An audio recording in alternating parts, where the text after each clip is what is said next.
El 16 de abril de 2024 fue detenido Miguel Cortés Miranda. Fue detenido justo después de atacar a María José mientras dormía en su casa.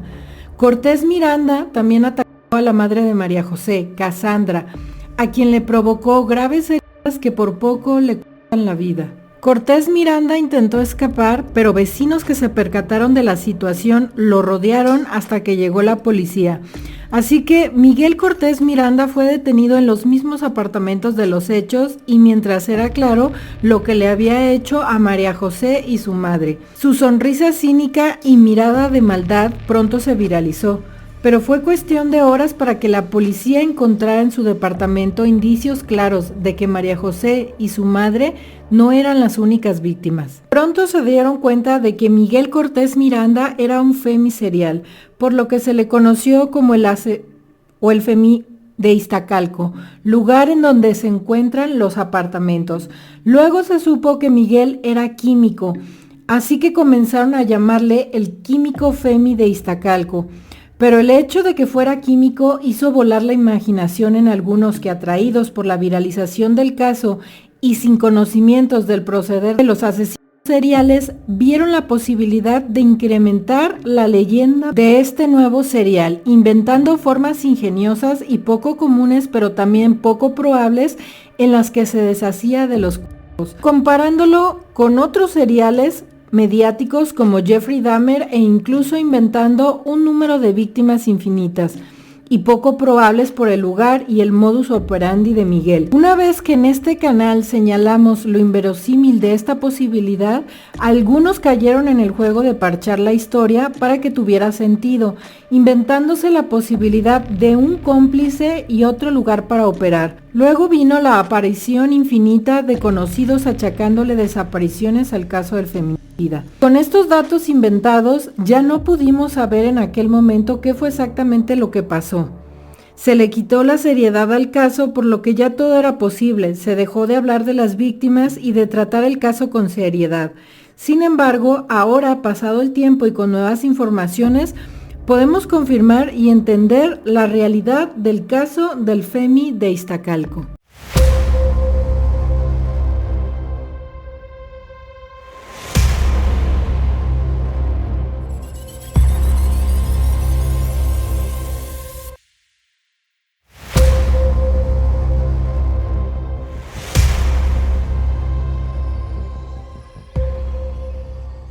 Bienvenidos una vez más a Diario Criminal. Como ya vieron en el intro, le vamos a dar seguimiento a uno de los casos que más se movió en Diario Criminal, uno de los casos que también hemos tratado bastante en Diario Criminal, que es el caso de Miguel Cortés Miranda, también conocido como el químico asesino serial, el químico femi serial o el asesino serial de Iztacalco, de quien hay varios datos nuevos, llamativos para revisar, pero que además ya han ido saliendo una serie de datos que en aquel momento yo les mencioné que eran ridículos y exagerados y que ahora ya se han confirmado y los estaremos revisando en este video. Recordarles que si no han visto nada de ese caso del femi serial de Iztacalco o Miguel Cortés Miranda, les recomiendo que vayan a ver los otros videos que tengo de ese caso, o si es primera vez que lo ven aquí en el canal, tengo como 7 videos, 5 videos, no me acuerdo bien, aquí les estaré dejando las portadas, en donde tocamos varios aspectos del caso de Miguel Cortés Miranda. Le dimos seguimiento en el momento exacto en el que se iban desarrollando los hechos, que es el primer video, pero luego fuimos revisando cada una de las locuras que se iban inventando y que iban saliendo desde el cómplice y todo lo demás. Así que si no han visto esos videos, realmente les invito a que los vean, sobre todo si les interesa el tema de los asesinos seriales y también si les interesa todo este tema de la conducta criminal y demás. Ahí vemos mucho de esto, hay ocasiones en las que quizás solo narremos el caso y demás, pero en el caso de Miguel Cortés Miranda hemos profundizado muchísimo en ese tema y hoy les traigo algunos otros datos más que son llamativos, relevantes, importantes para este caso, así que bueno, por eso necesitan conocer el contexto si no saben de qué estamos hablando. Bueno, y uno de los datos que es importante de mencionar dentro de este caso es sobre Cassandra, que es pues la madre de María José, la sobreviviente de este asesino serial. Cassandra es la señora que entra para defender a su hija y que es atacada por Miguel Cortés Miranda. Como saben, ella sobrevivió, esto ya lo habíamos informado, de hecho salió, pudo ir a darle el último adiós a María José y demás, pero en estos momentos la señora Cassandra se encuentra dispuesta a que Miguel Cortés Miranda pague por todo lo que hizo, a seguir con el caso. Ella todavía le cuesta algo de trabajo hablar por las heridas que le causó Miguel. Obviamente debe de estar pasando por muchas cuestiones en cuanto a la pérdida de María José y todo eso, pero ella se encuentra muy fuerte para hacer justicia en este caso, porque sabe que al ser ella una sobreviviente y además al ser el caso de María José, el caso por el que lo detienen, pues es muy importante lo que ellas hagan para este caso, para poderle detener, para poder saber qué fue lo que estuvo haciendo. Y algo muy relevante que ha salido es que la abogada que lleva el caso de María José y de Cassandra ha decidido o hizo un perfil o trataron de examinar a Miguel Cortés Miranda con la finalidad de hacer un perfil psicológico, un perfil criminal de Miguel Cortés Miranda y de presentarlo en un juicio, de presentar este perfil para que les apoye dentro del juicio. Y esto ha llamado mucho la atención porque realmente sucede muy poco en México. A pesar de que la perfilación criminal dentro de la criminología es una herramienta totalmente aceptada, es una herramienta científica, válida y que se usa en todos los lugares del mundo, realmente en México se usa poco. Hemos tenido varios casos de asesinos seriales y en muy pocos casos se ha utilizado la perfilación, a veces más que nada como para conocer por qué lo hizo y demás. Pero creo que probablemente si esta perfilación realizada a Miguel Cortés Miranda por parte de la defensa de Cassandra y de María José llega a tribunales, ya es decir, llega a un juicio, pues sí sería muy relevante. Este dato lo encontré porque es muy probable que ustedes también lo hayan visto y si no, pues les recomiendo que vean. Este dato viene de la abogada Erendali Estrada, es ella quien hizo todo para conseguir hacerle este perfil criminal a Miguel Cortés Miranda en prisión. Y dieron algunos datos en algunos medios que ella se ha presentado, en particular yo lo vi en Relatos Forenses, aquí en YouTube. Esto está en el video, se titula así: estoy en el caso de Miguel, el químico feminicida serial, y sale ella, ¿no? La abogada Erendali Estrada. Y pues bueno, eso será algo de lo que estaremos revisando junto con varios datos nuevos más que hay respecto al caso de Miguel Cortés Miranda, algunas investigaciones que han salido y algunos datos que son muy relevantes de ver. Pero esto, el perfil, me parece muy importante y además debo serle sincera porque en ese video de Miguel Cortés Miranda, yo tuve buena aceptación en ese video, en los primeros videos. Luego cierta persona de YouTube que se hace llamar periodista, pero que más bien actúa como una mafia, ya ustedes sabrán quién, se empezó a meter al caso de Miguel Cortés Miranda y empezó a hacer lo típico que hace en los casos, que es inventarse todo tipo de loqueras. Y yo les mencionaba en aquellos videos que, pues bueno, uno que tiene mucho tiempo siguiendo los casos de los asesinos seriales y demás, sabía que todas las loqueras que este sujeto que opera como una mafia y se hace llamar un periodista, que ya le han descubierto recientemente con toda la polémica de Mr. Doctor y la grafóloga, que ni periodista es, pues decía una serie de loqueras que yo comencé a decir en mis videos, después del primero y de los demás videos, que eso no tenía sentido, que no podía ser, que no era de tal forma. Y él mandó a sus hordas o a sus bots, ahora hasta creo que son bots con todo lo que hemos conocido recientemente, creo que son bots, a que me atacaran por yo salir a decir, no, esto no creo que sea así, esto no puede ser así. Y algo que vamos a ver dentro de los datos del perfil y que la verdad yo disfruté muchísimo de ver esta entrevista que le hicieron a Erendali Estrada es que prácticamente todo lo que yo les dije en su momento se ha confirmado. O sea, ustedes solo tienen que ir a ver esa entrevista de Erendali, ir a ver mis videos, ir a ver las fechas de mis videos.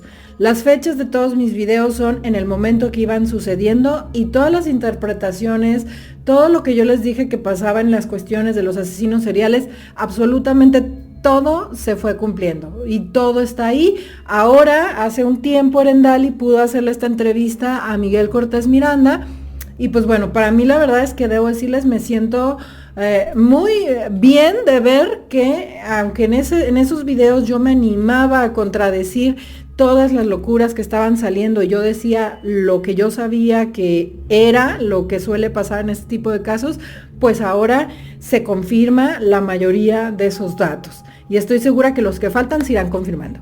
Y bueno, lo primero que les tengo que decir que ella menciona en ese perfil es que ella otra vez menciona que él es químico farmacobiólogo.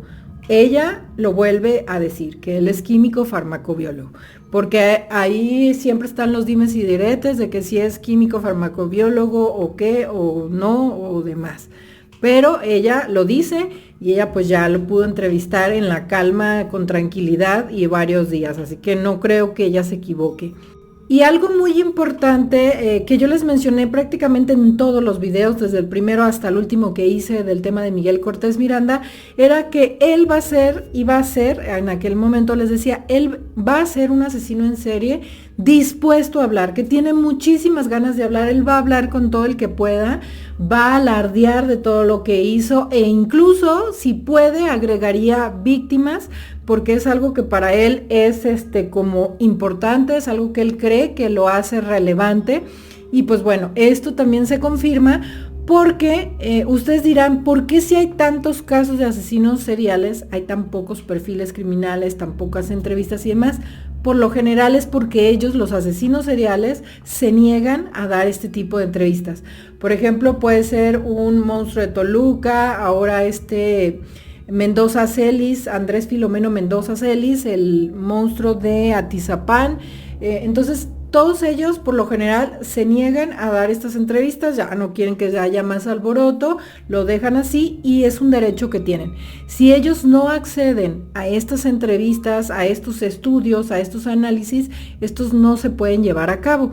En los casos en los que sí han accedido, como por ejemplo Juana Barraza, ha habido quien la ha revisado y ya hablaremos más adelante de eso. Y pues entonces él accede.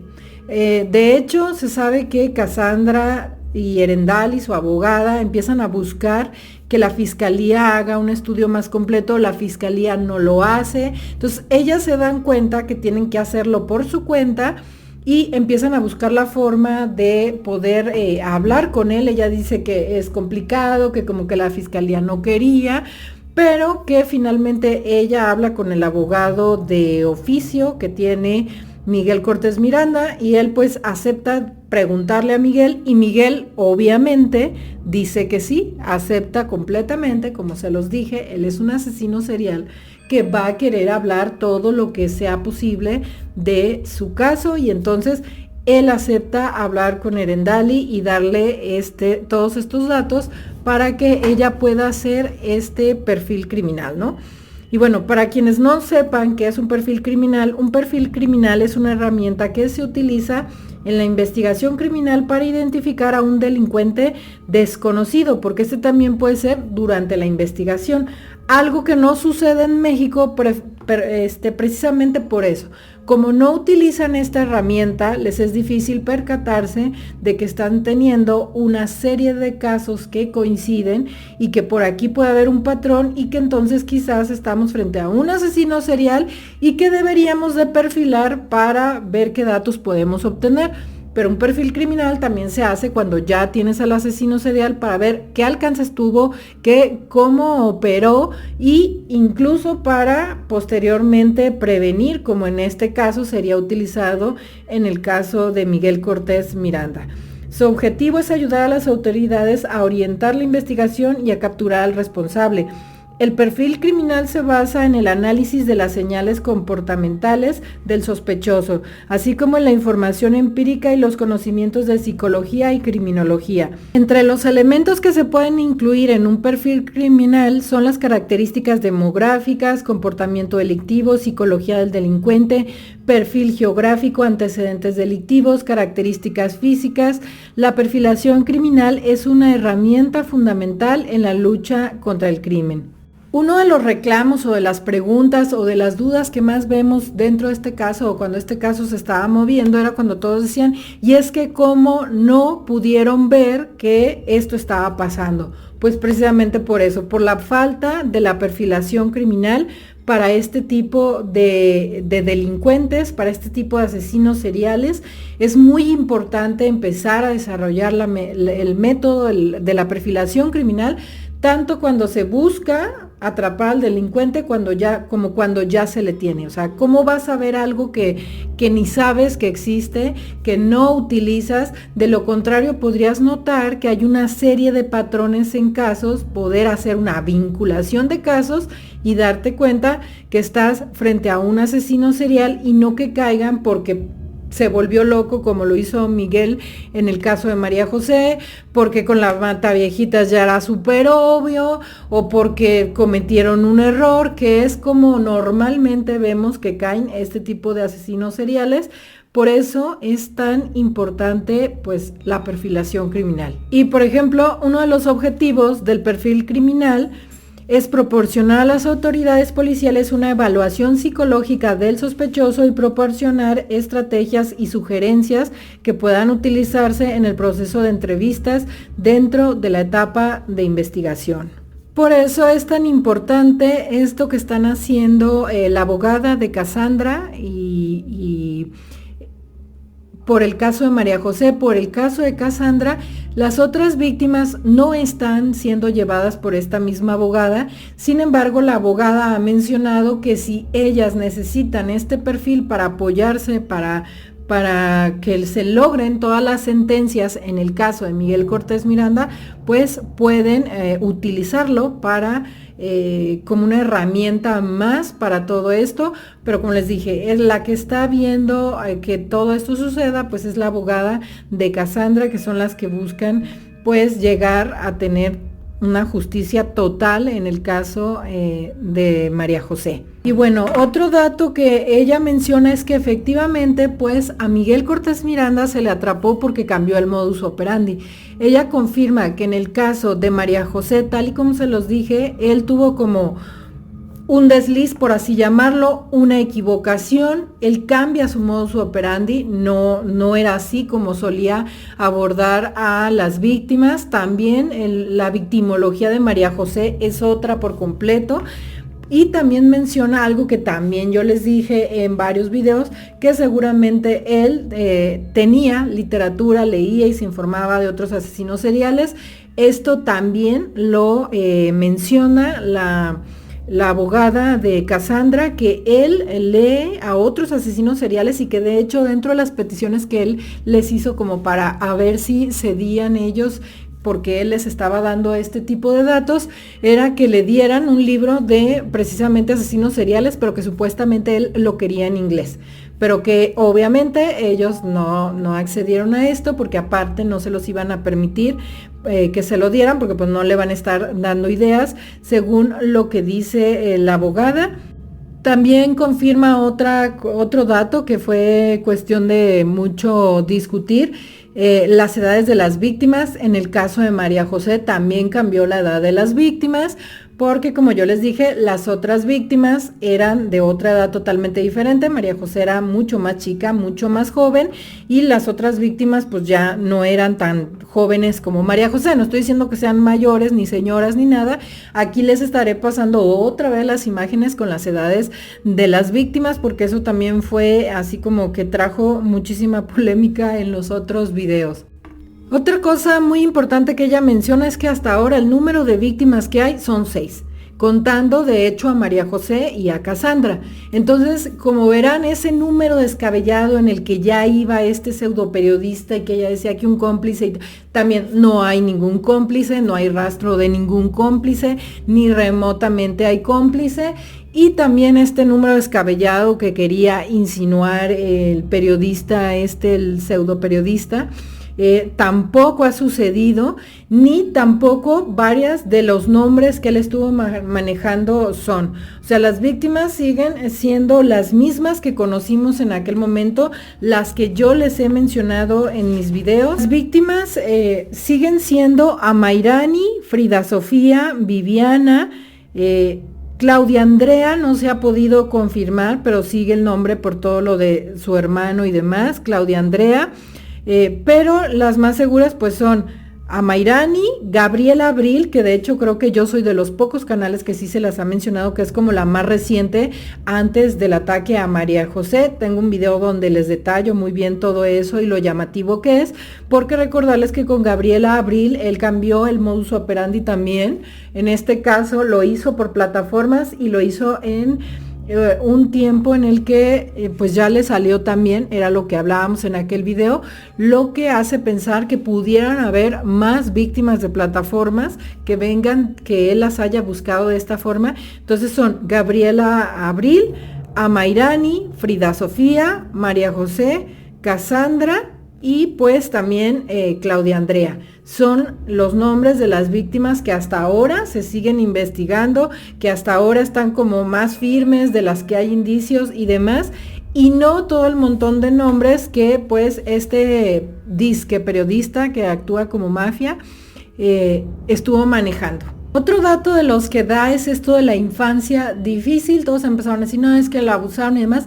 Y yo les decía que a mí no me hacía mucho sentido esto de que él dijera que había tenido una infancia difícil y que por eso atacaba a mujeres, porque no suele tener mucho sentido. O sea, cuando este tipo de asesinos lo hacen precisamente por eso, lo que buscan es, por ejemplo, si la que fue mala madre y la madre fue mala con ellos o no sé, 20,000 cosas. Por ejemplo, hay unos que se trauman cuando sus madres se dedican a hacer sexo servidoras y demás, y entonces después pues por eso las matan, ¿no? Hay muchos casos así, o porque la madre era muy dura con ellos y los golpeaba, pues por eso atacan a la figura materna, o que porque el padre fue muy violento, atacan a hombres, ¿no? Y en este caso decían que era su padre el que era violento y que no sé qué, y yo les decía, bueno, esto está muy raro, porque si fuera así, pues entonces él atacaría a hombres, o solamente que sea un coraje hacia las mujeres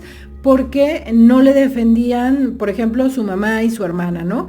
Pero a lo mejor viéramos que hasta las víctimas podrían parecerse a ellas y demás, pero yo les decía, yo aquí veo un móvil sentimental. Yo lo veo más bien que a él le gustan o le interesan estas chavas, estas chicas, y que como ellas no le hacen caso, a él le da coraje y les acaba quitando la vida.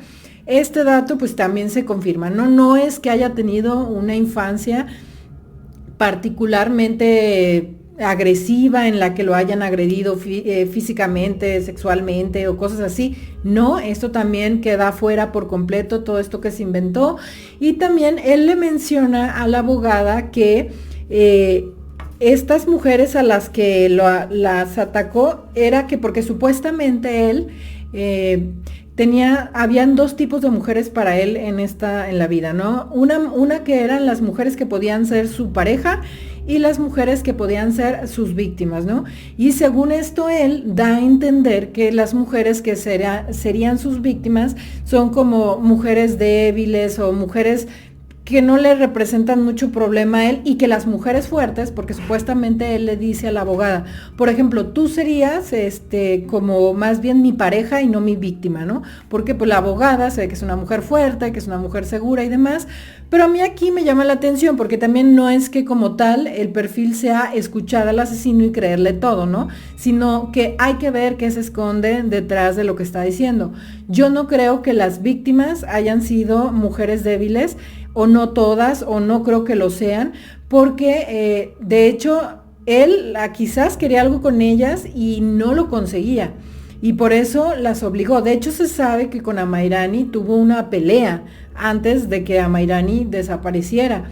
Luego se sabe que, por ejemplo, en el caso de Viviana, también ella tenía pareja y demás, o sea, él de alguna forma la sometió, la secuestró, la engañó, la llevó.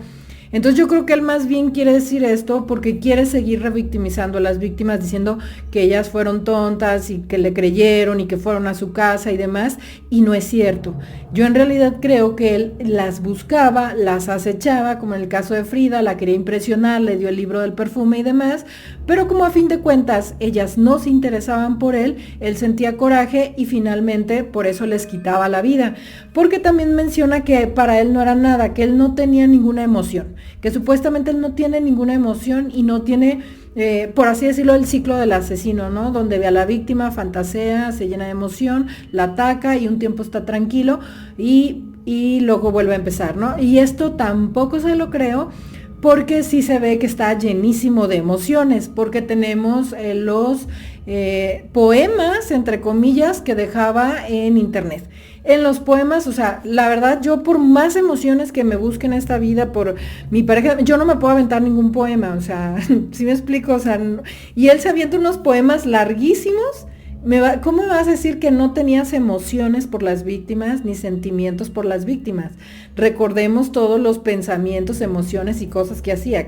Según él se aventaba casi una obra artística grandísima, así que eso que dices nada más por hacerse como a mí ni me importaban, eran muy tontas y por eso lo hice.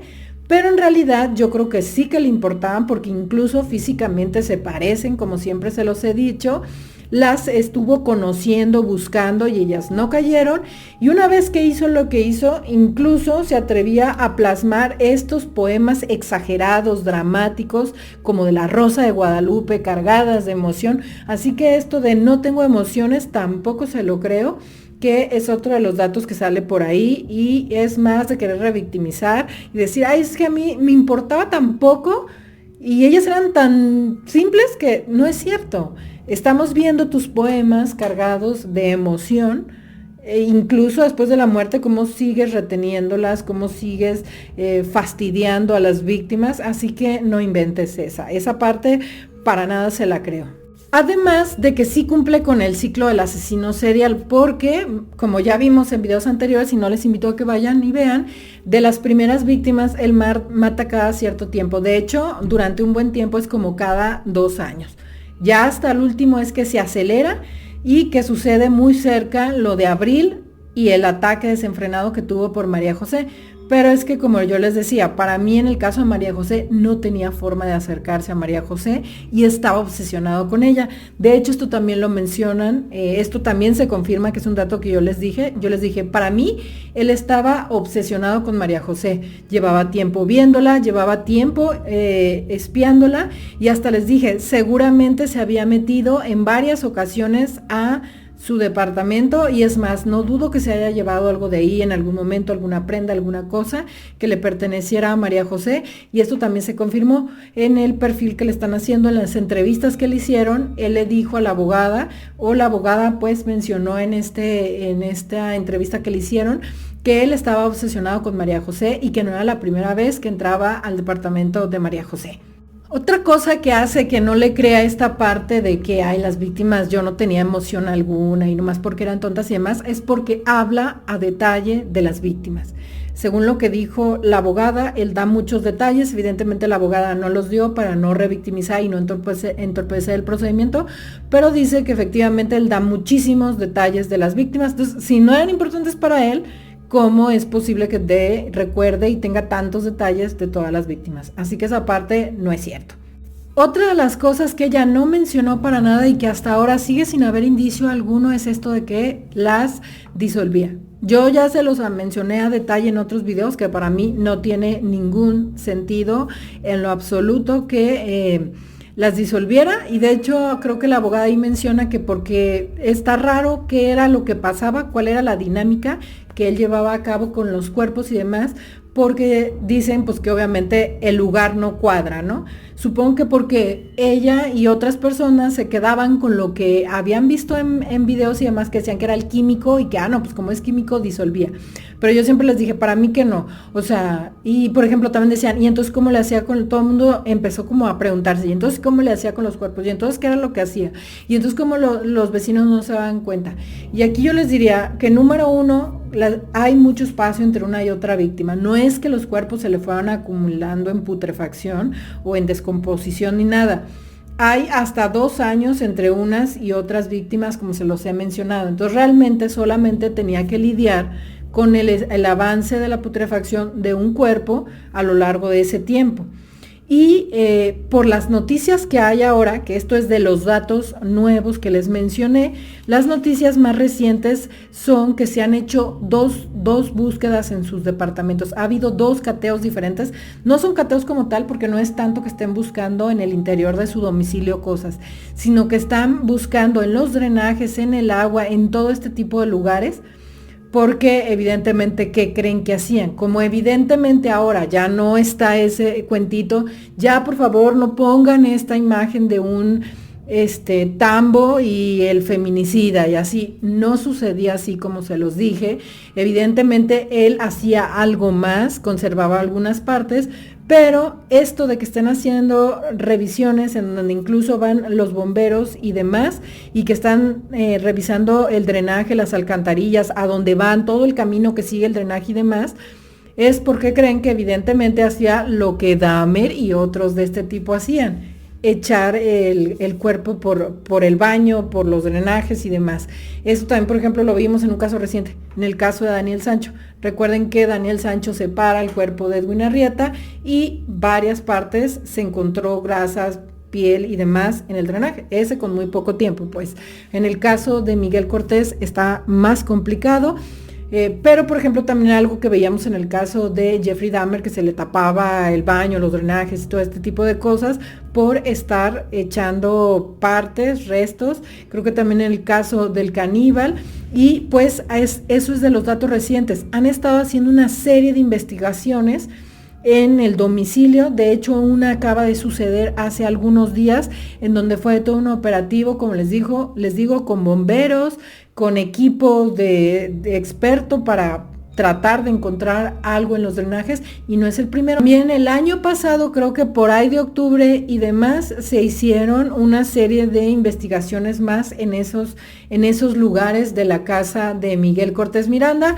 Así que bueno, ya podemos dejar atrás esa fantasía y también la del cómplice, y de que para mí que hay otro lugar, y de que salía disque según ellos con bolsas, y que a lo mejor hasta estaba vendiendo, y todas estas locuras que luego yo no sé, o sea, no sé, qué bueno que ahora a esta persona que les digo, a este periodista que trabaja de una forma muy rara, lo han tundido, porque, o sea, la verdad yo estoy hasta con palomitas viendo las tundidas que le han dado, porque cuando a mí me pasó que vino a meterse en un tema mío, después de ahí yo dije, ¿sabes qué? Cuando ande en esos casos, yo no me va a meter, porque manda sus bots, manda su gente, desvía la información. Tú tienes que luchar contra todo lo que se está inventando, y Dios mío, ¿cómo le hago? ¿Cómo les explico que no puede ser así? Yo sé que hay muchos de ustedes que lo saben, que me creen, que también conocen de esto, y que incluso me dicen, no, tú sigue, porque habemos muchos que entendemos que aquello es un invento,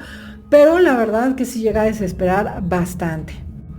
Y bueno, volviendo a lo importante que es este perfil que planean hacer del feminicida con estas entrevistas que se llevan a cabo de Miguel Cortés Miranda, es muy importante, como les dije, porque se necesita. De hecho, todos los que estudiamos criminología seguramente en algún momento, o estas cuestiones, todo este áreas de la criminología, la criminalística y demás, les ha tocado tomar una clase porque es muy conocido. Aquí les estaré pasando la foto, estoy casi segura que lo ubican. Él es uno de los psicólogos, creo que también es psiquiatra, que también habla bastante de este tipo de temas, de asesinos seriales y demás, da clases, creo que en la UDG, en un montón de lugares, y también a veces en seminarios y demás.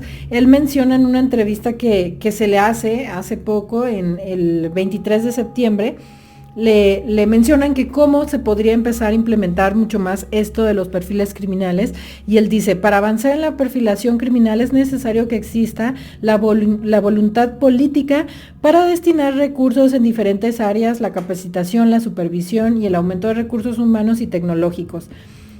Francisco José Gutiérrez Rodríguez es profesor del Departamento de Psicología Básica del Centro Universitario de Ciencias de la Salud, UDG, y lamentó que no exista la voluntad por parte de las autoridades para implementar la perfilación criminal, cuando hay diversos factores desde los cuales se podría comenzar a aprender, a avanzar en cuanto a la perfilación criminal. De hecho, él, que es un experto en estos temas, en esta entrevista realizada en 2024 menciona: no aparecen los dictámenes de perfilación criminal todavía en los juicios orales, aun cuando no es un proceso muy costoso que ya se hace todo un labor de la policía científica. Bastaría con sistematizar, aumentar el área de recursos humanos calificados como técnicos especializados, personas que seguramente se han profesionalizado en la labor. También otro de los perfiladores conocidos en México, yo creo que él es el más conocido en México, seguramente les ha tocado escucharlo, es Alfredo Velasco Cruz, o tomar alguna clase con él, porque él también suele dar muchas clases y estar en seminarios, en todo este tipo de cuestiones. Tiene varios libros, Alfredo Velasco Cruz, y ya les he hablado en varios videos, creo, de Alfredo Velasco Cruz, que él empieza con todo esto de la perfilación criminal, porque él es de Chihuahua, en donde se da todo esto de las muertas de Juárez, y entonces ahí, por toda la situación que tenían, empiezan a desarrollar la perfilación. Y también él menciona en una entrevista, esta nota es de cuando se empezaba a implementar todos los juicios orales, pero él también mencionaba: se requiere no solo para juicios, sino para diseñar políticas de prevención del delito. Esto es algo que mencionó Alfredo Velasco Cruz, que, como les digo, es uno de los perfiladores. De hecho, él tiene certificaciones que son, creo que hasta del FBI, de Estados Unidos, de un montón de lugares. Es un perfilador muy conocido. El sistema de justicia penal requiere de psicólogos especializados en definir perfiles criminales, capacitados en materia de metodología científica y protocolos muy claros que aporten evidencias contundentes, consideró el doctor Pedro Alfredo Velasco Cruz, coordinador de análisis de la conducta criminal del Laboratorio Forense, como les decía, de Ciudad Juárez, y mencionó que este tipo de especialidades, la perfilación criminal, está muy avanzada en otros países, aunque en México aún no está suficientemente desarrollada. Y de hecho, en algunas clases que yo he podido tomar, en donde las da Alfredo Velasco Cruz, él menciona mucho esto de que él trae como un método que aplica más para México, para Latinoamérica y demás, porque a lo mejor algunos tenemos idea de todo esto que vemos en series de Estados Unidos, en documentales, en Mentes Criminales, quizás la idea de Robert Ressler y demás, y puede que aquí sea diferente, sobre todo porque aquí lo necesitas como volver metodológico y con quitarle esta parte como de tener un don para la perfilación criminal y que tenga más bien un sustento científico. Y él, por ejemplo, lo menciona mucho en cuanto a la escena del crimen, ¿no? En cuanto a lo que hay en la escena del crimen, y a partir de ahí poder a empezar a trabajar un perfil criminal y demás. Y quizás no tanto estas cuestiones de, pues es un hombre que se viste de tal forma y demás, que es como lo que conocemos normalmente por la escuela de Robert Ressler y demás, ¿no? Pero está muy interesante también lo que Alfredo Velasco Cruz ha dejado, o que menciona todo lo que ha desarrollado en cuanto a metodología para realizar la perfilación criminal. Si a ustedes les interesan estos temas, les recomiendo que busquen los libros de Alfredo Velasco Cruz, que no sé si en este momento creo que no suelen estar a la venta así normalmente en librerías y demás. Creo que más bien cuando tú vas a los seminarios donde él va a participar y demás, él los lleva y ahí los venden. Así yo pude comprar los míos. Yo tengo algunos libros de Alfredo Velasco Cruz y cuando he ido a unos seminarios, ahí los tienen y ahí los compras. Así que si les gustan estos temas, les recomiendo que vean que sigan este autor, que sigan a Alfredo Velasco Cruz, que busquen sus clases, sus seminarios y demás. Siempre se me hace importante como dejarles algo más que solamente igual hablar del asesino como tal, sino algo que él les sirva. Y definitivamente Alfredo Velasco Cruz es alguien que tienen que tener así como bien checado y seguirlo y demás, ¿no? Y por ejemplo, algunos ejemplos en los que se ha intentado hacer como algo de perfilación criminal, están casos como típico, ¿no? Goyo Cárdenas, a quien de hecho también comparaban bastante con Miguel Cortés Miranda, porque pues ambos químicos y demás. Y de lo poco que se encontró o de lo poco que se hizo como tipo perfilación de Goyo Cárdenas, que fue así como algo muy simple, muy sencillo, fue que entrevistaban a su madre y según declaraciones de su madre, Vicenta Hernández, así como de algunos de los psicólogos y criminólogos que estudiaron a Goyo, siempre tuvo problemas neurológicos, según lo que encontraron, y según su madre, tenía un tic llamado mal romboidal o epilepsia crepuscular.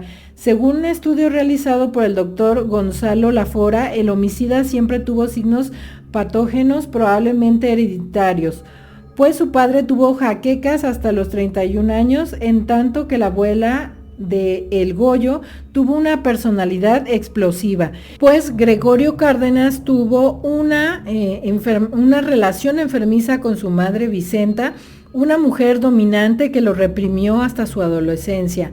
Pese a ello, el altísimo coeficiente intelectual de Goyo hizo que fuese un estudiante destacado. Este fue alguno de los datos que salieron como de ese intento de primeros perfiles en el caso de Goyo Cárdenas, un caso típico que siempre vamos a escuchar cuando hablemos de asesinos seriales, de perfilación, de criminología en México.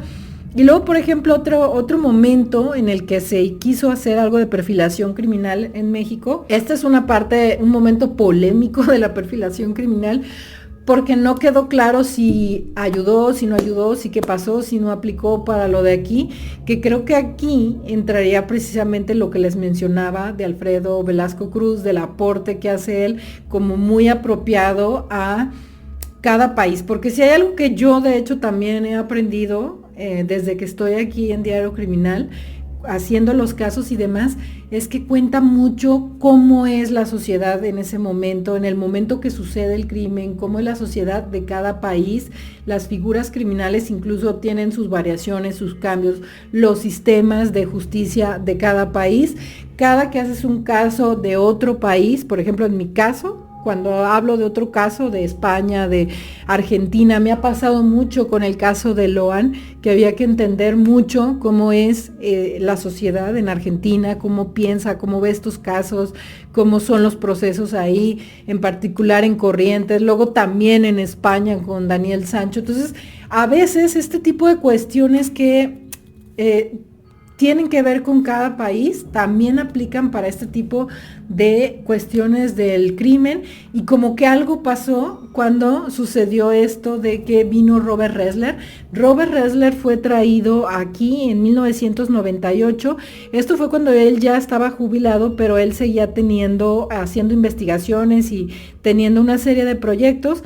Ya no vino como tal del FBI, pero él vino para hacer como una perfilación de todo lo que estaba pasando en Ciudad Juárez. Las autoridades chihuahuenses ordenaron que visitaría Ciudad Juárez con el fin de investigar los casos de las muertas de Juárez. La noticia fue anunciada por todos los medios de comunicación de aquel entonces. Agente del silencio de los inocentes viene a Ciudad Juárez, proclamaban los diarios. Ressler se entrevistó en la cárcel con el egipcio Latif Sharif. De hecho, si recuerdan, creo que yo tengo varios videos del caso de Ciudad Juárez, que de hecho hasta ahora, aunque los hice hace muchos años, me siguen llegando comentarios que les gustó ese análisis que hicimos, y uno de los detenidos que fue por algunos casos, pero que también, como siempre, hubo una serie de versiones que les invito a que vayan a ver, era este que le llamaban el egipcio Latif Sharif. Y en ese entonces uno de los sospechosos, entonces Robert Ressler se entrevistó con él, incluso le recomendó a los empresarios de las industrias de las maquiladoras un fondo de recompensa de millones de dólares para quien diera información de estos casos. Y entre sus hipótesis de Robert Ressler destacaban que los culpables fueran más de un asesino y que además estos serían estadounidenses y no mexicanos. Además mencionó que, dada la inseguridad, los feminicidios seguirían ocurriendo pese a la trayectoria y el nombre de Ressler, quien murió en 2013. Para 2012 el número de víctimas era de más de 700 y no se ha encontrado un culpable de manera formal. Como les he mencionado, en Ciudad Juárez se juntan una serie de circunstancias. Por eso fue que, pues, a lo mejor quizás esperaban que como tal él dijera que era una sola persona y que con eso terminara, ¿no? Pero si ustedes no conocen los casos de Ciudad Juárez, se los voy a dejar no fijado en el primer comentario, porque va a quedar el seguimiento de Miguel Cortés Miranda, pero se los voy a dejar en un comentario para que vayan y vean toda la serie de factores que tuvieron que ver dentro de los casos de Ciudad Juárez. De hecho, por eso, como les dije, Alfredo Velasco Cruz es uno de los primeros perfiladores criminales y de los que sabe bastante, y de los que aplica todo esto que les digo de una metodología a través de la escena del crimen y demás. De hecho, tiene un nombre, nada más que ahorita no lo recuerdo, la forma en la que él lleva todo esto de los perfiles, porque pues él aprendió mucho de todo esto que se vivió en la ciudad de Juárez, en Chihuahua. Y pues bueno, está también este intento cuando vino Robert Ressler, tan conocido, tan épico del FBI, a intentar aportar algo a los casos de Chihuahua mediante la perfilación criminal. Otro caso, por ejemplo, muy conocido, y otra persona que también les recomiendo que sigan, es Mónica Ramírez Cano. También se las he mencionado varias veces en el canal. Ella también es perfiladora criminal. Ella es muy conocida por el perfil criminal que le hizo al Chapo. Este es el perfil psicológico de Joaquín El Chapo Guzmán, el líder del de Sinaloa, que escapó de prisión 2 veces. Ingenioso, manipulador y encantador son algunos de los adjetivos con los que se le describió a Guzmán Loera.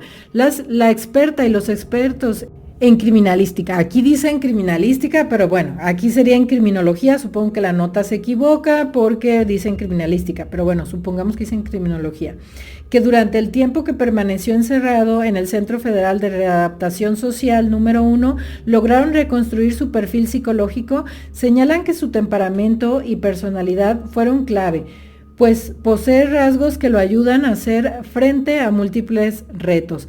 El perfil del Chapo también demostró que en aquel entonces el narcotraficante era una persona con fallas notables en el control de los impulsos, tanto sexuales como agresivos, además de que no sabía hacer frente a situaciones frustrantes. Pero eso no es todo. De acuerdo con la criminóloga Mónica Ramírez Cano, quien tuvo la oportunidad de elaborar un perfil psicológico en el altiplano, el Chapo también tenía una percepción de sí misma distinta a la que el resto de la población tenía de él. Joaquín se veía a sí mismo como un empresario, según lo que dijo Ramírez Cano. Mi producto lo consume quien quiere, no a quien se le obliga, según lo que era la forma en la que se veía el Chapo. O sea, que él se veía como un empresario y no como, pues la mayoría lo ven, ¿no? Como un narcotraficante, ¿no?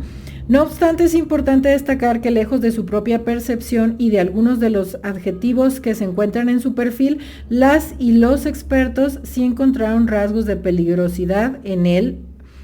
También, como les mencionaba, Mónica Ramírez Cano también tiene un libro de este tipo de temas que también les recomiendo. Ya se los he mencionado en otros videos. basta que le pongan así, Mónica Ramírez Cano, creo que se llama Las Puertas del Infierno o algo así, y les aparece ese libro. Ella también creo que estuvo trabajando con Juana Barraza, a su vez también con Juana Barraza estuvo trabajando Fey Ostrowski, también a Fey Ostrowski la deben de ubicar quienes les interesan este tipo de temas, porque también Fey Ostrowski es conocida por hacer algunos análisis incluso neurológicos a Juana Barraza. También es interesante, ella también tiene un libro, creo que es Mente Asesina, Mente Criminal. Aquí les estaré pasando las portadas de los libros para si les interesa, en donde ella también hace una revisión de Juana Barraza Samperio, bastante interesante. Aquí ya no se las agregué porque quedaría muy largo el video. Pero, por ejemplo, estas son algunas de las cosas que hay en perfilaciones criminales, ¿no?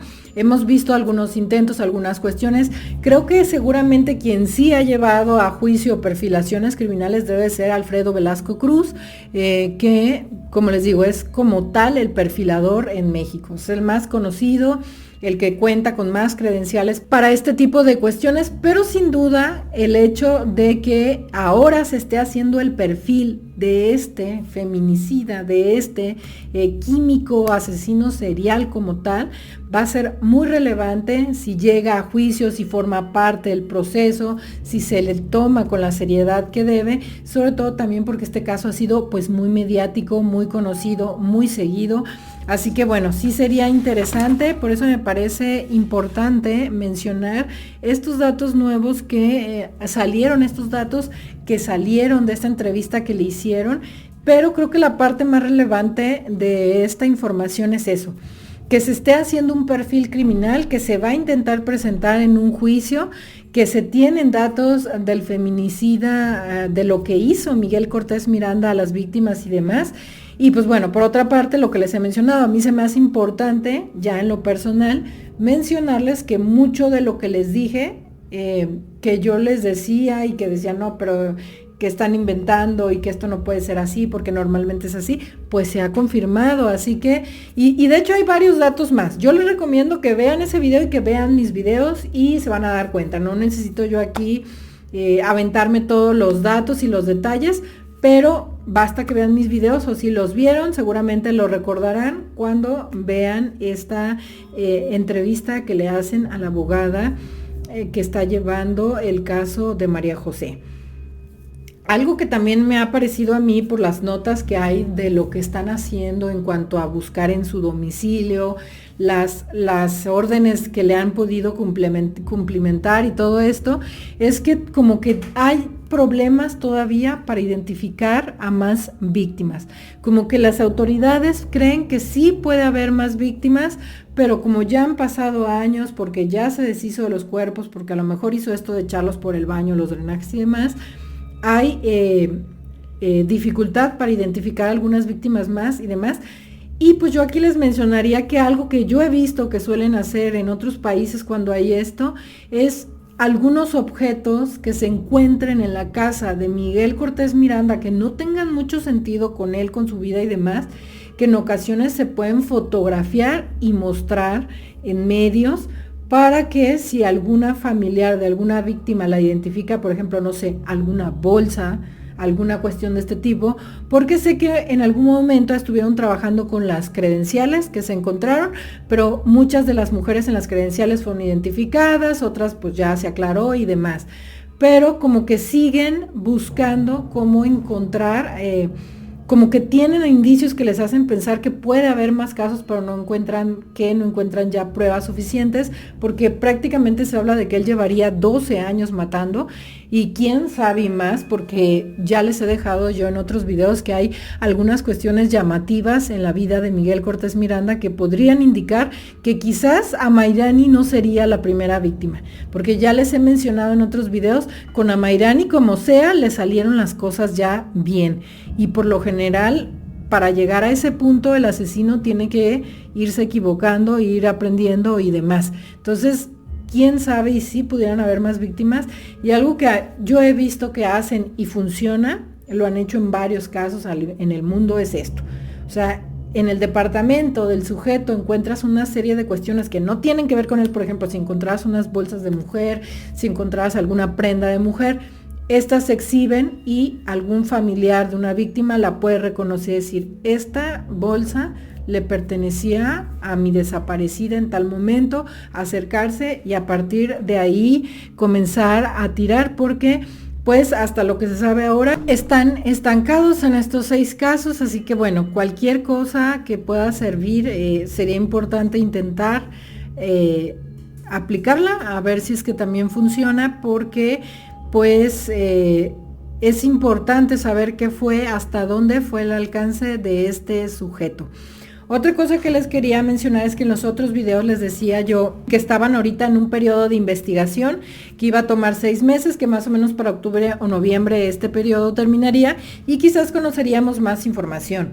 Pero esto no sucedió porque, como les he mencionado, le han estado cumplimentando más órdenes de aprehensión por los diferentes casos, por lo cual se sigue ampliando el término para las investigaciones y en ocasiones lo vuelven a duplicar y que tiene derecho a ampliarlo y una serie de cuestiones más. Por eso es que aún se sigue en investigación. Sin embargo, por ahí algunos que otros datos se van filtrando, como esto de las búsquedas que se están haciendo en su domicilio, como el dato que les traje en el video anterior de este tema, del caso de Abril, que nadie conocía y que era aparte de plataforma, que también menciona la abogada en esta entrevista, que se sabe que buscó a varias de las víctimas por plataformas. Entonces también aquí es llamativo, o sea, sabemos que por ejemplo Frida la conocía, era su compañera, su amiga, creo que Viviana también, a Mayrani también, pero eso a lo mejor podría indicar esto que les mencionaba yo, que a lo mejor puede existir algunas otras víctimas que ya conoció en años recientes a través de las plataformas. Así que les invito a ver esos videos donde hablamos de eso, en particular lo hice en el caso de Abril, porque yo les decía, el caso de Abril que se confirma que la conoció a través de plataformas da mucho de qué pensar, ¿no? Entonces, pues bueno, ese dato también es llamativo, importante, las búsquedas que se están haciendo, el por qué todavía se sigue investigando el caso de Miguel. También me encontré una nota de estas típicas que hay respecto a los casos, que se empieza a hacer como, pues, que estos lugares, estas casas quedan marcadas. Es una nota que dice marcados por la tragedia, inmuebles en la Ciudad de México, y mencionan algunos de los inmuebles en los que se han dado este tipo de casos, pero el más conocido sin duda es el que se encuentra al oriente de la capital, en la primera cerrada 16 de septiembre de la alcaldía de Iztacalco. Carteles que claman justicia por María José, víctima del feminicidio, siguen presentes, pese a estar ya carcomidos por el paso del tiempo. Y es que en el edificio de los Azulejos Azules vivía Miguel Cortés Miranda, también conocido como el químico feminicida, a quien le encontraron 5 cráneos y 20 restos humanos al interior de su departamento. Esto se sigue repitiendo, como les dije, como teléfono descompuesto. De las personas que han estado y de lo que se han confirmado de esa casa salieron 3 cráneos. Pero bueno, aquí como en ese momento se está toda la polémica y demás, lo siguen repitiendo y lo siguen repitiendo, y menciona que 5, pero bueno, el chiste es que de ahí salieron algunas personas que fueron víctimas. Para Jonathan, vecino de la zona, el simple hecho de pasar por el edificio de los Azulejos Azules genera una energía negativa, e incluso comentó que varios inquilinos han buscado mudarse del sitio. Si recuerdan, esto se decía desde el momento en que sucedieron los hechos, que también se había investigado que el dueño del lugar era el cómplice, y todo esto tampoco se ha confirmado, no ha salido, puras patrañas como siempre. Para rentar ahí como que no, se siente mucha energía mala. Anteriormente venía un padre cada 15 días y ponía flores y veladoras para las víctimas del químico de Iztacalco, según lo que dijo esta persona que investigaron. Así que, como vemos en la mayoría de estos casos, empiezan a crearse una serie de miedos, de historias respecto a este extraño departamento, y más porque pues sí, han seguido habiendo búsquedas, sigue saliendo. De hecho, aquí les estaré pasando todas las fotos que hay nuevas respecto a estas búsquedas.